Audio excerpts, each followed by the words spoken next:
Okay, so I am up and recording. I wanted to approach this Tekashi 6ix9ine and Snoop Dogg situation from a legal perspective and not so much put emotion in it. Or like do it from the perspective of where, how I feel about the situation. So let me share my screen.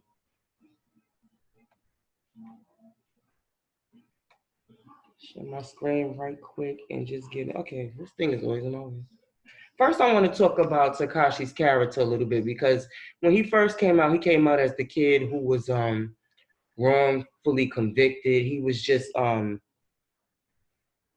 he just so happened to be in a situation where he was kind of like forced to participate, and that's how he sold it in this interview down here, that he, you know, was forced to bring a young lady over in the situation, and he was just charged for being there. So this is the Genius article. You could come back and read it or whatever. Here's what you need to know about controversial Brooklyn rapper 6ix9ine and his breakout hit Gummo. Okay. So they wanted to do an update because there was some back and forth between 6ix9ine and the Genius after they had done an interview. So update, since the publication of this article, Genius has obtained documents that confirm the Daniel Hernandez, who pled guilty to one felony count of use of a child in a sexual performance, is 6ix9ine. He was 18 years old on the date of that crime. While the victim was a minor of an unconfirmed age. So some people were saying she was 14, some people were saying she was 15, and different ages were floating about. But Tekashi did say he was a minor, and we know that that's not true. If you look at the paperwork, he was 18 years old. So this is just like a little background and a little history. So that's the first thing he did. He lied about that. Okay. So their second update, because they were very peeved. The Genius is very upset. On November 18, 6ix9ine gave an interview to DJ Academics where he expanded on the charges listed above and called out Genius for not telling the full story. Okay, so here's where they start to get upset. Genius stands behind its original report, which clearly states that Daniel Hernandez is guilty of one felony count of the use of child in a sexual performance. Documentation obtained by Genius states that he was 18 at the time. When contacted by Genius, a rep for Hernandez declined to comment. Genius opted not to release salacious details about the crime, both to protect our source and the privacy of the victim. So they didn't get down and sling the mud. Genius has also never referred to Hernandez as a rapist, so they're not out saying he's an outright rapist. However, we are taking strong exception to the claims that he was only charged for being there and trying to go viral. Okay, so those are the two major beefs right there. Being there, that he was charged for being there, and that they just did the story and exposed that part of the case so that they could go viral and get clout, this clout that everybody talks about. Okay, so they wanted to clarify the law to you, so that's what they did. He was charged with use of a child in a sexual performance. Use of a child in a sexual performance involves the appearance and the distribution of videos of a minor performing sex acts. Even if the accused is not the main, so it's not saying that he wasn't in the video doing things with this young girl. This is just saying that even if Tekashi is not the main subject of the video, okay, he was still taking a part in that video and what happened to that young girl. So that's what he was charged with. He wasn't a minor. Okay. So that's just a little character, right? So here's what I want to get into, because this is thing back and forth with Snoop Dogg, and Snoop Dogg is a snitch and this, and they bringing up this paperwork. So I wanted to bring that paperwork up myself, just to show you the difference in between what happened. Because I'm also gonna read Tekashi's paperwork. Then you're gonna tell me what a snitch is, because the definition of a snitch from someone who grew up in the projects, okay? Because people seem to idolize that so much. It's this weird obsession. But from someone who grew up in the projects, I can tell you that a snitch is someone who participated in a crime and then told, to get their sentence reduced. Provide information to whatever law enforcement agency they found themselves tangled up with, and to get out of and reduce that sentence, they tell on themselves and other people what other people did while they were in contact with these people. Now that is snitching. Now let's get into this, because I have time. We all got time in New York. This was from, you know where it's from, because everybody has seen this already. Came from Los Angeles.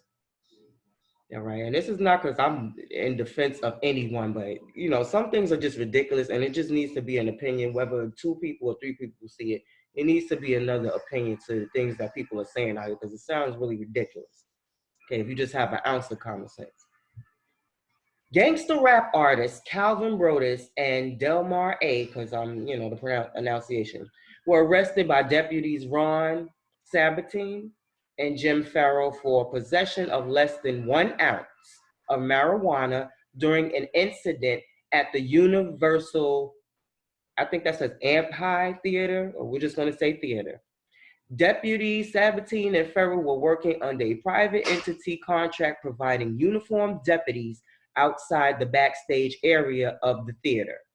They were assigned to monitor and assist with the Universal security officers manning the metal detectors used to screen anyone entering through the artist's entrance. So they're supposed to make sure nobody have a weapon on them that's coming anywhere near the artist, and they were hired to enhance that effort. But apparently something must have went wrong.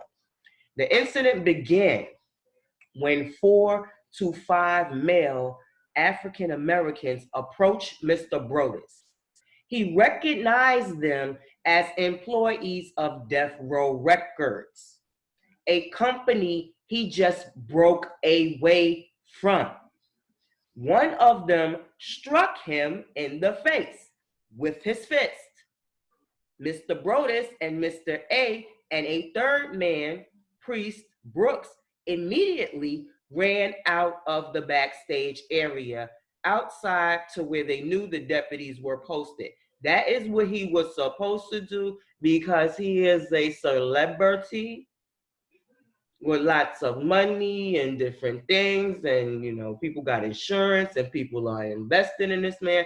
So he removed himself from the threat, which security wasn't supposed to even allow that to happen. But let me move on from there. Priest Brooks immediately ran outside. As the 3 men approached the 2 deputies, Mr. A yelled out, "He's got a gun."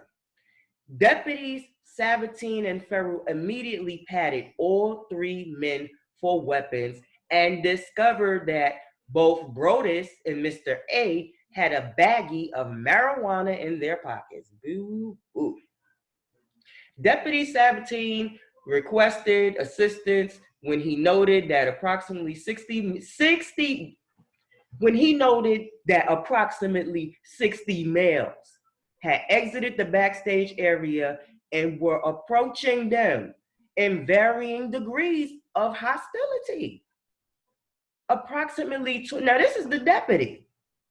Approximately 20 deputies assigned to both the Universal substation and the Unisat Reserve Company responded, along with 12 Universal Studios armed security officers. So they came ready to bust. Off-duty police officers, okay, and 30 uniformed American Protective Service officers responded. So this is, that's how they nipped the situation in the bud, right? You still haven't heard anything about him being a snitch, okay? And quickly restored order, okay? Fine. Response units from the West Hollywood station arrived also, it says arrived, and stood by while the concert crowd exited. There were no further incidents directly related to the concert, and no one was injured. Mr. Brodus was extremely cooperative. See, now this is where you gotta, because they put extremely cooperative. That's, somebody wanting to make something seem a certain way. Because that's, he had just been through a situation. All these people, look, 60 males came running out of the situation. He had already been stricken in the face or striked across the face, however you want to say that. So he was already, adrenaline is going. Damn, what's going to happen? Do these guys have guns? A lot of adrenaline is going. So he's not extremely cooperative. Adrenaline is going from the situation or whatever. And in fact, said that he was thankful that the deputies had been there. Of course you was. If 60 people was about to beat the living out of you, you would be happy to see them too. Don't even try it. Anybody would be happy. As he felt that the assault was intended as an act of intimidation. He told me that he felt that he was in grave danger as a result of leaving Death Row Records and signing with his new label, No Limits. Mr. Brodus also said that he felt Mr. A was in danger as he is still under contract to Death Row Records. During the discussion, I said that I said, this is a deputy, I said that I knew who killed Tupac Shakur. Mr. Brodus responded by saying that it was the man sitting next to Tupac. The deputy, I asked if he meant Suge Knight. He replied affirmatively. Excuse me, I get a little tongue-tied when I get excited. He replied affirmatively. Okay. Mr. Brodus also said that he was upset that his bodyguards disappeared and did not assist him. So we don't know, what happened with that. But here's the thing here. I guess this is supposed to be some type of, he's snitching and ratting on Suge Knight.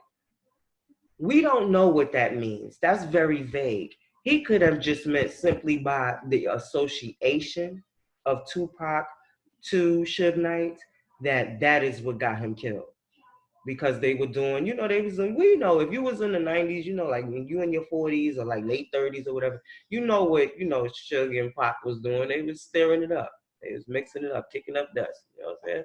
They was having a good time, but it could potentially have gotten dangerous for them at times or whatever. So, maybe he was saying that, this lifestyle, got him killed. We don't know that he's saying, yeah, Suge had him killed or whatever. Suge was sitting next to him when the bullets was going in the car. So I don't know who would sit in the car with somebody when bullets is coming in. It's no way to say, yeah, just hit them and don't get me. I don't know how you do that. So that's what, that's just my opinion. But anyway, this was just to show you that he didn't do any snitching here. This is not snitching. What Snoop Dogg was doing was protecting his person. Neither one of them had any weapons, although Mr. A announced that to the police or whatever that, he has a gun. He just did that to get their attention and their protection. So when they searched them, all they found was marijuana. They obviously didn't have any guns. So they wanted to be, protected because they didn't have any weapons on them. So what were they going to do with 60 people and no weapons? You need a weapon if 60 people are coming at you. You better have a sword, a hacksaw, a bag of rocks. You better have something. So all he did was protect himself, and he had a conversation which the deputy initiated about Tupac. The deputy initiated that. Okay, and all Snoop said was, hey, I just feel like, I'm under attack because I left Death Row. That's how he felt. He could have just been talking to him or whatever. Maybe that wasn't meant. Maybe Snoop didn't know this was going to go into the report. And, the writer would, report it in such a way to make it seem a certain way. But this is nothing. So let's get over to Tekashi, because this is what Tekashi did. Okay? The defendant, yes, Your Honor, the court. All right, at this point, Mr. Hernandez were up to the point at which I would like you to tell me in your own words what you did that makes you believe you are guilty of the 9 charges in the information. Okay, and then let's just get to that. Consulting you, blah, blah, blah. That's fine. I just need to make sure. Okay, here we go right here. Here is Daniel Hernandez, Tekashi 6IX9. In the fall of 2017, I met and joined the 9 Trey Blood Gang. As a member of 9 Trey, the enterprise engaged in such activities, including shooting people, robbing people, and at times drug trafficking. The court. What was the thing after shooting? Shooting people? Robbing people. That's Tekashi. The court. Robbing people. Thank you. Tekashi. We operated in Manhattan, Brooklyn, and the Bronx. Oh, I didn't know that. We didn't know that. As members of 9 Trey, we had disputes with rivals of 9 Trey, including disputes with our own members who we deemed disloyal to our organization. We engaged in these various criminal acts to preserve and enhance the power of 9 Trey. Our enterprise was engaged in activities that affected interstate and foreign commerce. Wow. All of that. As part of the conspiracy, we agreed that at least one of us would commit at least 2 acts of racketeering. In furtherance of the conspiracy, we at times knowingly used, carried, brandished, and discharged a gun in furtherance of the conspiracy. I helped other 9 Trey members to do the same. On or about March 20th, 2018, I, Tekashi 6IX9, helped members of 9 Trey attempt to kill a rival gang member. I did this to maintain or increase my own standing in 9 Trey. Where was the pressure at then? Where was the little boy and the guilty victim at then, who was getting threatened and oh my God, this and that? In furtherance of this attempted murder, I knew that another member of 9 Trey had a gun and discharged that gun on or about April 3rd, 2018. And I'm not going to read all of this. I and other members robbed a rival. I and other members robbed a rival of 9 Trey in Manhattan. I helped other members of 9 Trey rob persons at gunpoint. And property was taken from the victims. I, Tekashi 6IX9, did this to maintain or increase my own standing in 9 Trey. In furtherance of this robbery, I knew that another member of 9 Trey had brandished a gun. On or about June 2nd, 2018, in furtherance of 9 Trey of the 9 Trey enterprise, I paid a person to shoot at a rival 9 Trey to scare him. The shooting took place in Manhattan. Now, who got shot at in Manhattan? We all know that. I did this to maintain or increase my own standing in 9 Trey. Where is the victim at there? In furtherance of this shooting, I knew that a member of 9 Trey discharged a gun. I and others agreed to sell 1 kilogram of heroin.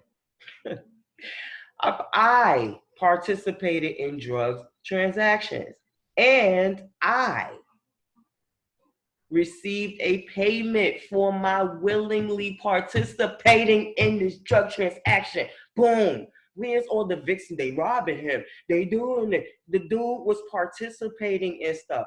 And because his participation ended up in some discrepancies, and because the police were already investigating them, when it got rough, he ratted. This is ratting. I could go on and on and on of all this stuff. I did this. I apologize to the court, anyone hurt, family, friends. Listen, all I want to know is, it's the rap and hip hop community, the music community. Why are y'all so fake? Because here it is. This guy put a hit out on Trippie Redd. He put a hit out on Casanova. He put allegedly. I'm gonna say allegedly because I'm not sure if these are the correct rappers. So I'm gonna say allegedly because I don't know all these young cats. But allegedly, he put a hit out on Casanova 2 times. Allegedly, he put a hit out on Trippie Redd, and allegedly, they tried to kill Chief Keef. So he was not like this little victim or whatever. And this comparison to Snoop Dogg was under a specific threat at the time. Now he could have stood there and got all gangster like y'all wanted to, like y'all would want him to do, and not be here today. You know what I'm saying? I don't know what the right hood response is supposed to be or whatever like that, but I know right here, this is snitching because he willingly participated in crimes, and he's telling you he did that in order for his sentence to be reduced. He's acknowledging his part because that's what you have to do. You have to acknowledge that you participated in it. Then you got to give everybody else up.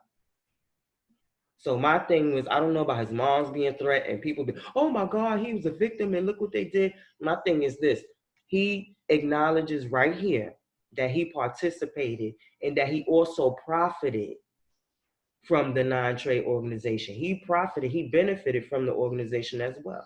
So that's definitely a rat. Where do you see Snoop Dogg ratting on people and talking and giving the whole story and this and that and the third and on and on and on? This is testimony here. Snoop Dogg ain't at court. He's talking to a deputy that's there to do security for an event. That's just taking down, a statement because something happened, an incident happened. So I don't know, that's why I mean it's important for us to learn, the law. I'm studying it myself right now. I get crossed up because I'm in NYC with this coronavirus stuff going on. So sometimes I get a little off track. But I'm glad I do YouTube because it does, this was another way for me to, boost my legal, studies back up. But look at the facts, man. Read the paperwork, go over it yourself, assess it yourself, you know, look up legal terms or whatever. And, this dude is a rat. That's it. He's a rat. I hate to be like that because I am an awareness channel, but I'm bringing awareness to rats today. That's what I'm doing, and that's definitely rat. And me personally, my opinion, I feel like he should be in there with them. Okay, if they did all of this stuff, they was gonna kill your family, and they got caught on tape. They got caught doing whatever they was doing. That's the game to a lot of the organizations that be in the street. They already know at some point they're gonna end up in jail. They call it college and graduation, and they call it different things or whatever like this, so that it's expected in their life, and they're supposed to, go in there and do whatever time they could do, and then you get out. After if it's 20 years, you do 20 years. If it's 8 years, you do, whatever it is, you do your time and you get out, and that's what the street code, stuff is about. Like, and if you're not gonna do that, then people think you shouldn't be involved because you weren't made to be a criminal because you're telling on everything, and it's not right. Like, let the police do their job. It's not right for you, in other words, in my opinion, to get a reduced sentence when you participated in the damn crime yourself. You participated in the crime. So I don't know if they want to give you a softer bed, if they want to give you an extra, pair of bed slippers, I don't know, an extra t-shirt. I'm okay with that. Maybe you want to go to another facility. That should be all you get. You could tell all you want to. That would be all you would get from me. There's no reason why, this cat is out and those people are in there. And I want to know, I wish I had the access to interview some of these people, but some of these people do have access and they never ask real important questions. Like, how allegedly, if these are the correct rappers, how does Casanova 2 times, how does allegedly, Trippie Redd and allegedly Chief Keef, if these are the rappers that, were attacked, assaulted, and threatened and had, hits out on them and stuff, how do they feel now that this cat is out? Even though he's labeled as a rat, do you feel any less concerned that, he's out and free to roam in the same industry as you? Because if somebody tried to put a hit out on me, I'm not comfortable with them working in the same type of environment. I don't know what you're thinking about. And I don't know how I should be thinking. I heard there was some other incident between Chief Keef and, Tekashi's baby mother, something like that. That could just be a rumor, so I shouldn't even said that. But I don't know. But that's an important question, and I don't hear anything from them, because these are black guys, and they're told to, respond in a certain way and not, really give the public, their true inner feelings or whatever, how you feel about somebody. I would like to know, because I would not be cool with that. I would be like, nah, this kid ain't nowhere in the world he's gonna be up feeling comfortable, and I gotta work, and you put a hit out on my life. And that's what people overlook. This guy, and I'm gonna say this, and I'm gonna end this video. This guy willingly, he says this in what I read to you. Go and read it yourself. He says that he willingly joined the gang, and that that he profited from the organization, and that he was involved in, gang activities and murders and guns and robberies because he wanted to enhance his status. That does not sound like a victim to me. You don't get to pick and choose, say, okay, now I'm a victim because dudes are starting to turn on me because I think he just said, I ain't going to really give them no money. I'm going to stop feeding them like that, knowing that that's probably part of the bargain. And so when you in the street, it's no rules to, like, if you make a pact with somebody or a deal or whatever, you're doing business with people on the street, and you say, hey, I'm gonna be, hitting you off with X amount of dollars, and then all of a sudden you avoiding them and different things like that. And people in the street handle things differently. We're not talking about, that's why we call ourselves civilians, because we don't handle stuff like that. We get lawyers, we go to court, we call the police. You know what I'm saying? People in the street ain't doing that. They're not doing none of that. They're just gonna handle it. And he knew that, and he walked right into it. And everybody he ratted on, I'm not saying that I want, please, because people are already upset with me, but I'm not trying to say like he should snitch on Latino people. But I'm saying it's funny how everybody went to jail. It's black. He never really beefed with anybody Latino. It's Latinos around in the music industry. Why you ain't up starting and trolling beef with them? It's like he know better. You know what I'm saying? So at the end of the day, I just wanted to I've been dying and foaming at the mouth to find a way to get in and just give my little opinion about the situation, because it kind of pissed me off that he wasn't doing this, some time too. He should have got some time too, because people could have been, those guys could have been dead, and everybody would have been rest in peace and all that other bull, Ringling Brothers ish. Okay, so I'm Ray guys. I like to bring awareness through conversation in hopes that it sparks change. I'm sorry, something just hit my toe. And I'm out.